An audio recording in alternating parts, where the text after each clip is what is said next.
Kas autos peaks olema ka telekas? Ei, kindlasti mitte. Miks? Sellepärast võib teha avarii. Aga kas autos võiks olla voodi? Ei. No aga kui ära väsib autojuht, siis ta tahaks ju magada. Ei taha ikka, kui ema läheb juhtima. Kas Mazdas peaks olema ka uhke telekas sees? Miks? Ma ei taha. Aga siis võib-olla hoopis peaks Mazdas olema üks Barbi nukumaja. Aga rool ikka peaks olema. Kas autos peaks olema ka kõva tümakas? Loomulikult on. Ümmargune. Kandiline ja ümmargune.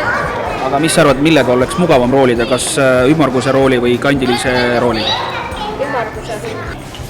Ümmargune. Aga mis sa arvad, kas rool võiks olla kandiline? Missugune rool peaks olema siis? Ümmarguse. Ma ei tea. No näiteks, kas 3 nupust piisaks? Ei. Peab ikka rohkem olema, jah? Kuskil umbes 30.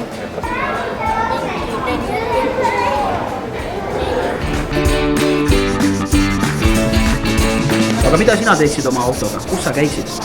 Ma käiksin tööle. Mis tööd sa teeksid selle autoga?